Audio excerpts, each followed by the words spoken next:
Here are 3 truths about relationships you might need to hear. Harsh truth number 1, love fades, but values don't. You like hot takes? Let's kick it off with one. We think that love is this big accomplishment, but you can probably relate. Falling in love is pretty darn easy. You just need the right circumstance, right time in life, right people, maybe the right amount of alcohol, and boom, love hits. It happens. That's why they call it falling in love. It just happens to you. You fall into it. So now you just fell into some money. Yeah, you just fell into lucky circumstances. Take another angle. Look at some shows. Reality TV. Got Love is Blind on Netflix. Got The Bachelor. And week 1, week 2, what are they saying? I've never felt this way before. I'm so convinced that this is love. Why does it seem that these soap operas follow a similar narrative? Steamy romance, head over heels, helicopter dates in New Zealand with a picnic on a mountaintop, and then literally a month or 2 later, you'll see them in the tabloids. It's all falling apart. Maybe you can relate, but I think it's fair to say that most of us have probably been in love with someone that we're not compatible with at a certain time in our life. That's probably why it didn't work out. Or you've seen other friends or family members, they're in love with someone who's totally wrong for them. You're like, red flag, red flag, red flag, because you're an objective party looking in on their subjective experience, and they feel that that feeling is true, so it is to them. That's because love and compatibility are 2 different things. Let's break this down even further.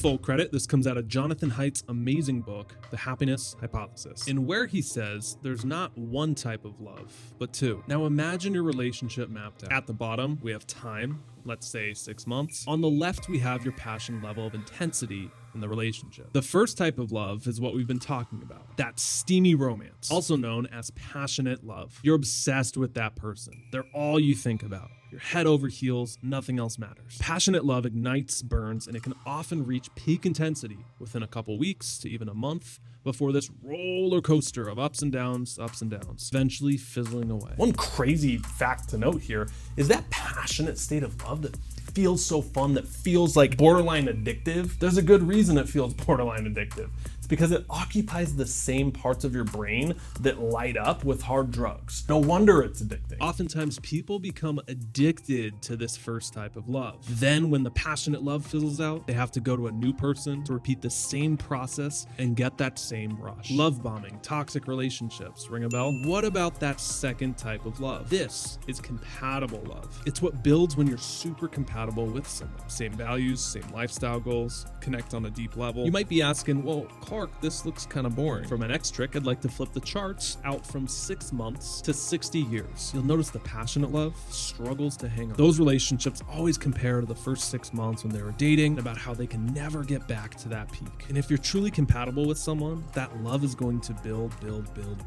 Because love will fade, but compatibility, values won't. Hard truth number 2, your ex is dead to you, and no, you can't just be friends. Let's kick it off with another hot take.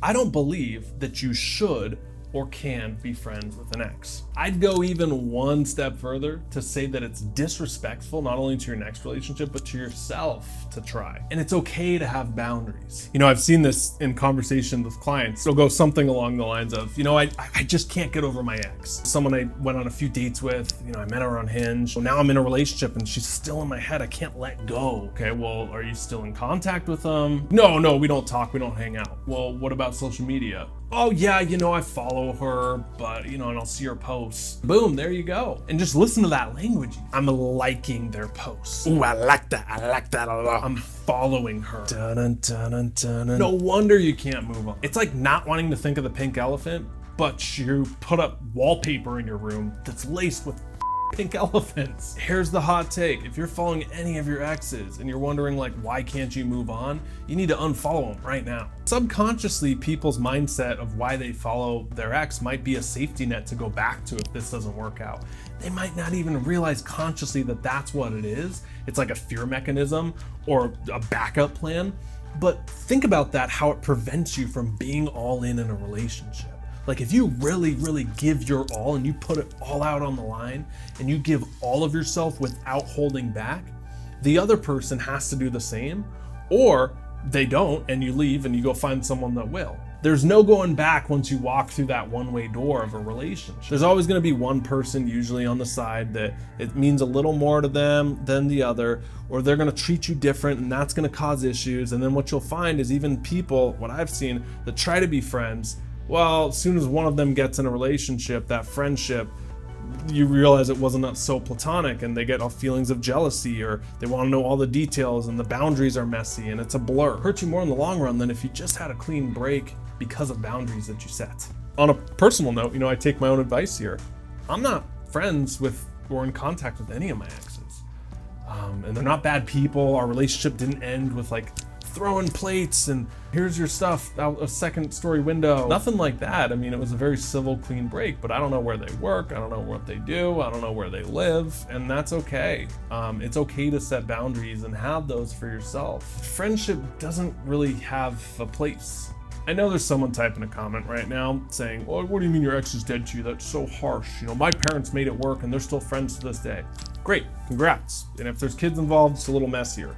Giving advice to the 95% of people, so this isn't absolute. Yes, there's exceptions, but I think as a general rule, it's pretty solid to say that there's 3.5 billion other men or women in the world for you to be friends with.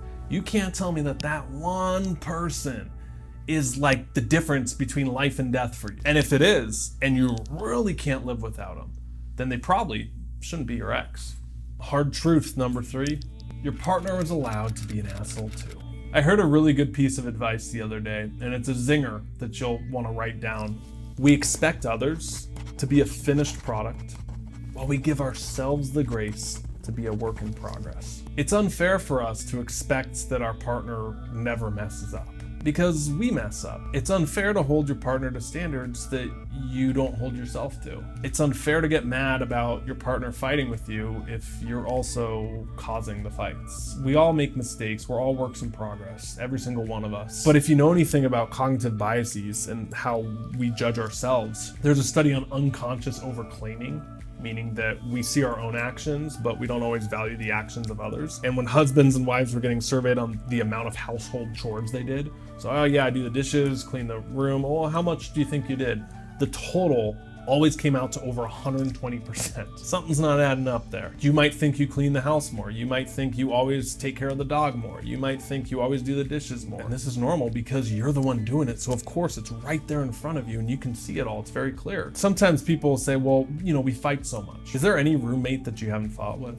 Is there any family member that you haven't fought with? Is there anyone that you've lived with in your life or spent that amount of time 24/7, 365 that you haven't had a single fight with? No. So it's not if you fight, but it's how you fight. I was listening to a Jordan Peterson talk on relationships, on fighting, on what makes them good. Very well-spoken guy. He was talking about the myth of, well, they lived happily ever after, and how that's not what you really want. You want someone to contend with, to push you to be at your best. You want someone to challenge you. That's how you grow. On a personal note, some of the deepest self-improvement work I've ever done has come through being in a relationship, especially, my current girlfriend. I've been humbled how selfish I can be, how I can be an asshole at times, how I can be impatient. It's a mirror that really reflects the shadow side of you. We talk a lot about shadow work. Well, just get in a relationship and that'll show you a ton of shadow. From a masculine perspective, women are amazing teachers, and it gives color to a lot of what I see as black and white through my masculine binary frame. I've learned so much about the other